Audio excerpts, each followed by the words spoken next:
Set number 2 na po tayo ng KIIP pre-evaluation and yung MOE GOSA collection po siya ng mock exam. So number 11 na po tayo, yung instruction po natin dyan is pipili ng tamang sagot para sa parenthesis. So sabi, 한국인의 사망 원인 중에서 1위를 blank 병은 암이다. So yung ibig sabihin po niyan is cancer. And then yung 병, ito po yung sakit. So disease. Ilwi, ibig sabihin po niyan is number 1. Kumbaga top of the list, no? Tapos, 한국인의 사망 원인 중에서. So, ibig sabihin po ng part na to, among the Koreans, cause of death. So, ibig sabihin, yung pinaka nangunguna daw po na cause of death sa mga Koreans ay yung sakit na cancer. So, ano kaya yung mag-fit dito sa blank natin? Number 1, yung buhan, ibig sabihin po is to yield or to give way. So, parang wala siyang connect, no? Number 2, jiwonhan, ibig sabihin po niyan, supported. Again, parang malayo ulit. Chungbunhan, sufficient. So, ibig sabihin, angkop or sakto yung numbers, kumbaga, no? And then number 4 is 차지한, occupied. Okay, so occupied in terms na, kasi 'di ba para masabi mo na number 1 si cancer, you have to do yung parang titingnan mo rin yung ibang sakit. So for example, kung dito halimbawa heart disease and then meron tayong lung disease, tapos si cancer siya yung pinaka nag-o-occupy ng maraming numbers. Okay, kaya siya yung naging number 1. Kaya ang sagot natin is number 4. Okay? So again, that's 한국인이 사망 원인 중에서 1위를 차지한 병은 암이다. So yan daw po, yung pinaka nag-occupy na disease is yung cancer as number 1 cause of death among Koreans. Number 12, meron tayong conversation. So sabi ni Ga, 안녕하세요, 저는 화정 blank. Tingnan natin yung sagot ng kausap. 반가워요, 저는 지수예요. So nagpapakilala sila sa isa't isa, no? Ang pagpipilian natin is yung ending, no? Okay, so we have yeyo, ijiyo, ieyo, imnika. So si number 2 and number 4, X na po yan. Bakit? Itong dalawa na to, ang ending na yan is kapag nagtatanong ka. So when you're asking. Pero dito, naka-statement yung ating format. So dito, 저는 화정. So pangalan niya is Hwajong. Si Hwajong, may batchim yung pangalan. That's why, number 3 yung sagot natin, Ieyo. Okay? So, yung sagot ng kausap niya, si Jisoo. Si Jisoo naman, walang batchim, kaya Ieyo yung ending. Okay? So, again, si Ieyo, Ieyo grammar. Okay. Now, for numbers 13 to 14, instruction, 다음 보기를 참고하여 밑줄 부분과 의미가 비슷한 것을 고르시오. So, sabi, check daw po natin yung ating example and make it as a reference. And, piliin daw po natin yung may kapareho na ibig sabihin, similar meaning, para dun sa 밑줄 부분, may underline na part. Okay? So, tingnan natin example natin. 출근 시간이라서 그런지 차가 많이 막히네요. So, makhineyo, from the word makhida, ibig sabihin, congested. Okay? Ibig sabihin, madaming sasakyan. Sabi niya, 그런지, ibig sabihin niya parang hindi ko alam, pero parang dahil, kumbaga nag-a-assume siya, no? 출근 시간이라서. So, ibig sabihin ng 출근 시간, rush hour, no? Oras ng, pasukan. Okay? Sabi niya, hindi ko alam, pero dahil siguro rush hour, kaya ma-traffic. Yun yung gusto niyang sabihin. Okay? So, 차가 많이 막히네요. 사got ng kausap niya, 네, 저도 어제 차가용으로 출근했는데 차가 많이 blank. Sabi niya, ako din kahapon ay gamit ko yung sasakyan nung pumasok ako sa trabaho yan, no? And yung mga sasakyan nga daw ay many, ibig sabihin many, no? And then, yung sagot niya is, 밀리더라고요. So, ano po ba yung mili? So, ibig sabihin po niyan is to push away or push back. Ibig sabihin, kapag again, maraming sasakyan, hindi umaandar yung traffic, di ba? Naka-steady ka lang. Okay? Hindi kayong nagmo-move forward. So, yun po yung ibig sabihin ng mili doragoyo. Ibig sabihin na ano ka, no, napapausad pa atras. Kumbaga, atrasado yung oras kasi traffic. Okay, so sila yung magkapareho ng ibig sabihin. Ano ba si nawot tarog? Tingnan muna natin yung mga dinugtong na grammar dito sa pagpipilian. No? Doragoyo, doragoyo, lahat sila doragoyo. So, ibig sabihin lang po niyan is kapag gusto mong express yung bagay na na-experience mo or nakita mo directly, narinig, na-experience directly.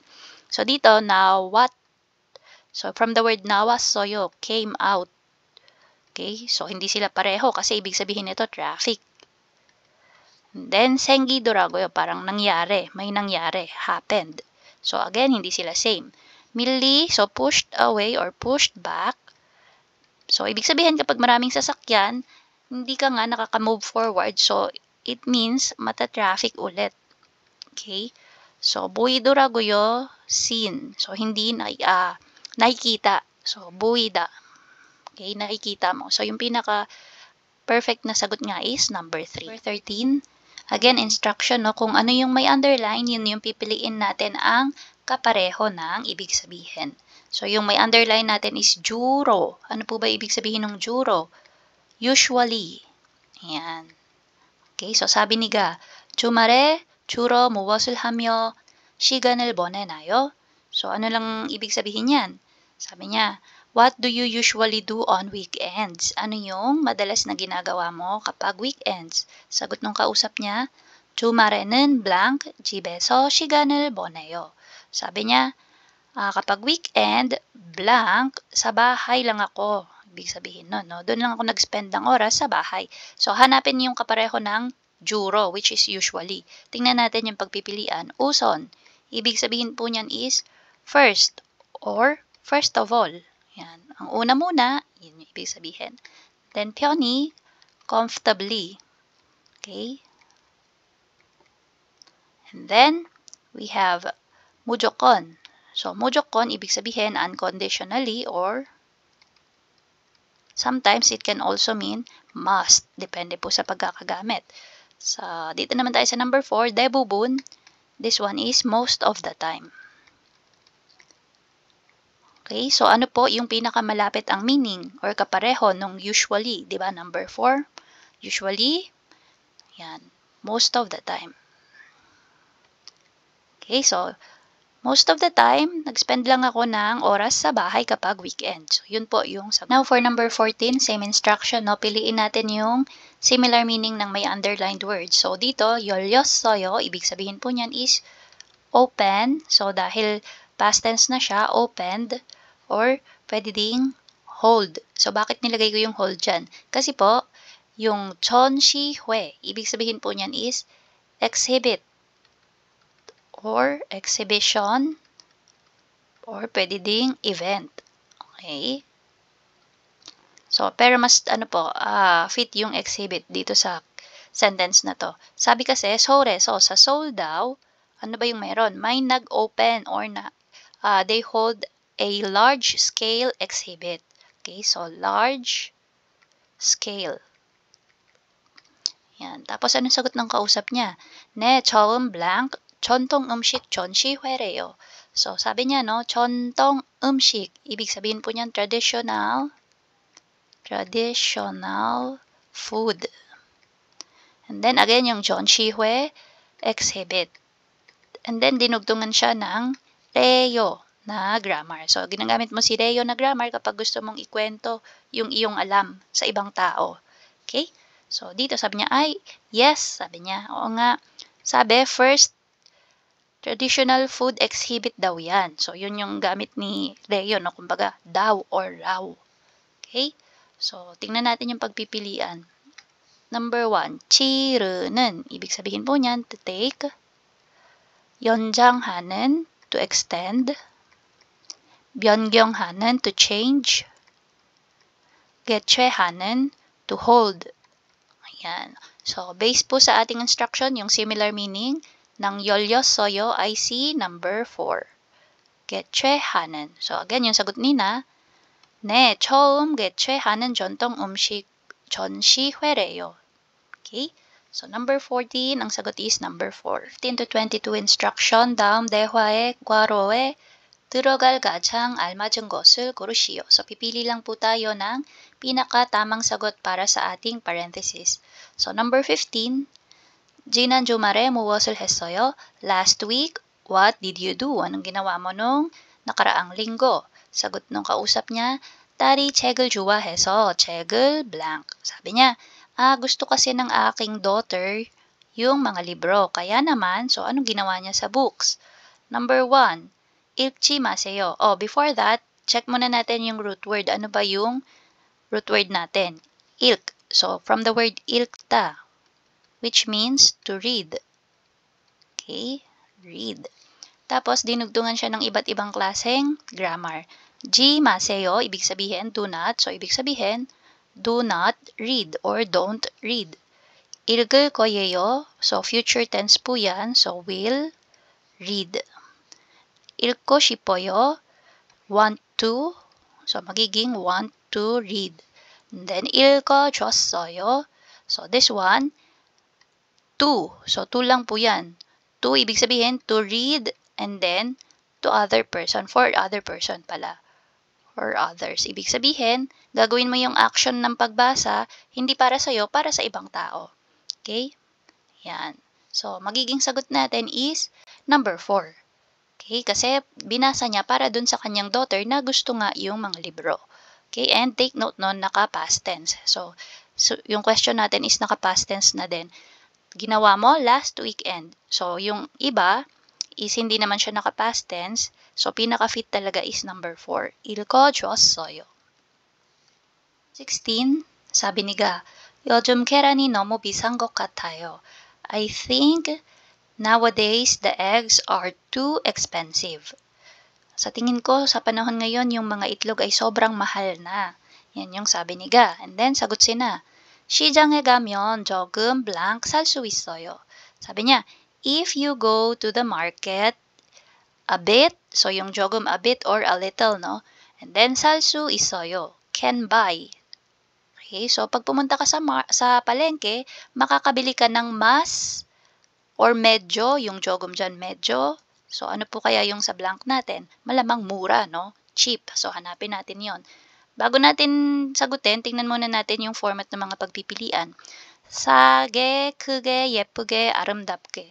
So, makikita nyo na yung inad na grammar sa kanila is yung grammar na ge. And again, saan mo dinidikit or dinudugtong si grammar na ge? Kay 형용사, adjective. So, adjective ba yung mga yan? Tama, lahat sila adjective. So, sa, from the word sada, cheap. 크다, big. 예쁘다, pretty. And then, 아름답다, beautiful. So, again, yung pinaka-fit na sagot is yung number 1. If you go to the market, you can buy it a bit cheap. Okay? So, yan po yung sagot natin. Ayusin ko. Verse 17, 왜 그 옷 가게에 자주 가요? Bakit doon ka sa bilihan ng damit na yon madalas magpunta? Why do you often go to that store? Dun sa clothes store, no? And then, sagot nung kausap niya, 사고, blank, 옷이 많았어요. 옷이 많았어요. There's a lot of clothes na pagpipilian daw. And then, 사고. So, sada, from the word sada, ibig sabihin cheap. Tapos, yung grammar na go, which means end. So, bukod daw sa mura na, blank, madaming damit na. Anong klaseng damit kaya yon? So, we have here, yung root word natin is 예쁘다. Okay, so yan po yung word na nilagyan ng mga grammar. So, again, pretty. Madaming magagandang damit daw na pagpipilian. But, we have to check ano yung pinakatamang grammar. So, dito, we have, kapag ganyan po, isipin nyo yung grammar na 형용사 plus 은 or niyon na grammar. So, ito, minomodify niya yung iyong noun. So, kailangan kapag ito yung formula ng grammar mo, ang kasunod dapat is yung iyong noun. Okay? Or myongsa. Palitan natin. Myongsa. Yan. Ibig sabihin po niyan, noun. So, dito, ano ba yung kasunod? 옷, which is noun. myongsa. Tama, no? So, tingnan natin. 예쁜 옷이 많았어요. So, ibig sabihin, there's a lot of pretty clothes. So, number 1 na po yung sagot natin. So, 예쁠, wala pong ganyan. Okay? So, kung verb po yan, pwede. And then, 예쁜은, so, wala din pong ganyan. Applicable po si 는 kapag verb po yung dudugtungan. And then, 예쁘면, ito, pwede po yan. Okay? So, if. Pero, hindi na siya magme-make sense. So, cheap clothes and if pretty, a lot of clothes. Diba? Parang hindi siya nawala bigla yung sense. So, number 1 po, yung pinakasagot. Number 18, sabi ni Ga, 주말에 본 영화는 어땠어요? Kamusta yung pinanood mong pelikula nung weekend? How was the movie you watched on the weekend? Then, sagot ni Na, 기대를 많이 하고 봤는데, blank, 재미있지는 않았어요. So, dito muna tayo. 재미있지는 않았어요. So, may, grammar na not, yung negative clause na not. So, ibig sabihin, not, and then from the word 재미, fun, so, hindi daw siya masaya. Okay? So, wasn't fun. Hindi siya nasiyahan dun sa pinanood niya. And then, sabi niya, 기대를 많이 하고. So, parang ibig sabihin niyan, gide, nag-expect or look forward. Okay? Tapos, nung napanood daw niya, yon, na-realize niya na hindi nga ganon kasaya. So, tingnan natin yung pagpipilian. 때만큼, 재미만큼, 사람만큼, 생각만큼. So, yung grammar po na dinugtong is yung 만큼. Ano po ba si 만큼? Ibig sabihin po niyan is as much. Okay? So, as much as, tapos kung ano na po yung idinugtong na word. So, dito, 때만큼.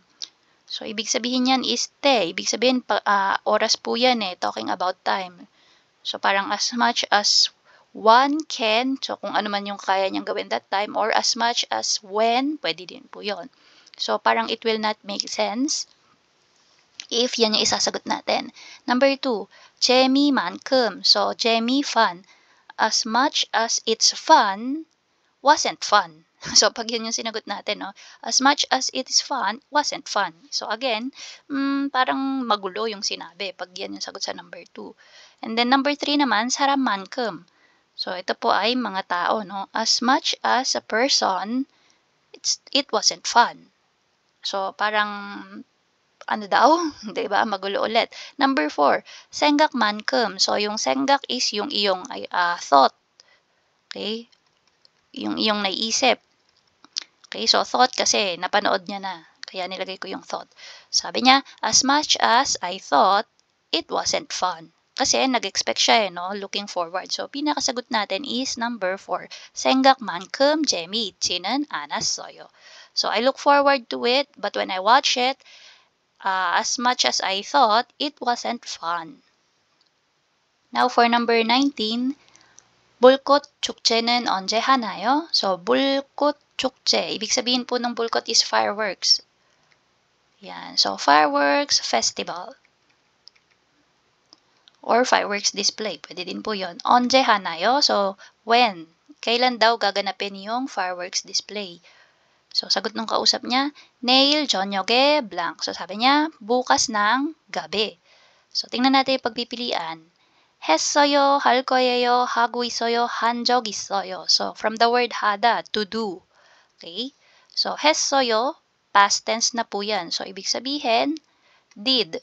Okay? So, 할 거예요, future tense. So, will do. Number 3, 하고 있어요, present progressive. So, ibig sabihin, doing. At the moment, ginagawa. 한 적 있어요. So, yung niyon joke, ita na grammar. Yan. So, ito ay gagamitin mo kapag gusto mong express or sabihin yung iyong experience, past experiences. Okay? So, wrong yung number 4. Wrong din po yung number 1 kasi hindi pa nagaganap Okay? Kaya nga tinatanong kung kailan mangyayari. 할 거예요, this one is the answer. Sabi niya, bukas. So, dahil bukas, malamang future dapat yung mangyayari. So, 내일 저녁에 할 거예요. Bukas siya ng gabi. So, number 3, 하고 있어요, wrong din po kasi nga hindi naman siya nagaganap at the moment. So, number 2 po ang sagot. Number 20, 다음 주에 여행을 가려고 하는데 어디가 좋을까요? 사bi niya, next week, I am planning to go on a trip. Okay, 하는데, I am planning to go on a trip. So, where do you think should I go? So, parang nagtatanong siya ng idea or opinion dun sa kausap niya. And then, sabi nung kausap, Yosue 한번 blank. So, Yosu, ibig sabihin po niyan yung pangalan ng lugar, no? Yosu, dun daw siya magpunta. So, nagsasuggest sina. Tingnan natin yung pagpipilian. Yung word na ginamit is gada, to go. Okay? So, galkeyo, future tense, will go. Kaya lang, gagamitin mo si real keo na grammar kapag ang doer ng action ay ako. Okay? So, sina yung nagsasalita. So, kung siya yung magsasabi niyan, ibig sabihin, siya yung pupunta doon. So, it will not make sense. Wrong. Kasi nga, siya suggest niya kay Guy. Number 2, gasossoyo, past tense, went. So, wrong din kasi nga nagtatanong pa lang saan magandang pumunta. Gabuseyo. So, gabuseyo, try to, and then go. So, boseyo, o boseyo, he boseyo, yung try to natin na grammar, no? And then, ginagamit mo yung seyo na ending kapag ikaw ay nagbibigay ng suggestion. Ayan. Or pwede din namang pag nagko-command in a formal, polite way. So, ito po yung magiging sagot natin. Number 3. Number 4, bakit hindi yan? Gaguwisoyo, again, present progressive form ng ating verb. So, means going. So, at the moment, nagpupunta na. Sino? Sina. So, it will not make sense ulit, no? So, sagot po is number 3. Yosue 한번 가보세요. O try mong magpunta sa Yosu. So, yun yung suggestion niya kay Ga pala. Okay?